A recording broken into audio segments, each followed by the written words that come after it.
And then finally, the man sitting next to me asked me, "What is one thing you wish you had known 10 years ago?" And man, that question really caught my attention because I'm the kind of person who wants to know everything right now. Like I have this devouring, voracious curiosity. I just want to know everything. But he was asking me a slightly different question, right? What's the most important thing I wish I knew? And actually the answer to his question came to me very quickly. And here's what I told him. I told him, I wish 10 years ago that I had known that training the mind is just as important, if not more important, as training the body. So I've spent 20 or more years working on my mind brain connection, flirting with yoga and dance and meditation and music and a bunch of other practices. But it was only about 2 years ago that I really became serious about my meditation practice. And so many things have changed for me since then. And they've all been for the better.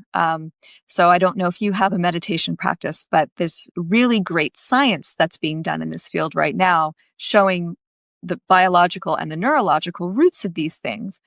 But, here are some things that have changed for me since becoming serious about this meditation practice in the last couple of years. So the biggest one, I think, is I've changed the way I show up in the world. I'm more focused, but I'm also more generous. I'm more grounded. My sleep has really improved.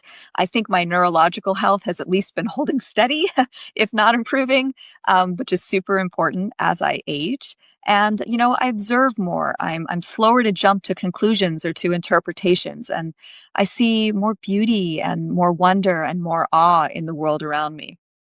It also, this meditation practice has helped me change the way I show up in my relationships, from my family to my professional network to strangers that I run into on the street.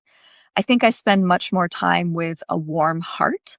I'm making an effort to find the most generous interpretation for why somebody is saying something or doing something.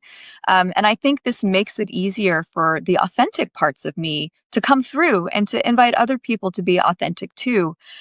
I feel more joy moving through the world. And again, there's lots of scientific data showing that a joyous mindset, a curious mindset, an awe-filled mindset helps with things like inflammation and aging and cortisol levels and all of these things. So it's a big thing. So that's the thing that I wish I had known 10 years ago, that training my mind would be just about the most important thing I could do with my time in this world.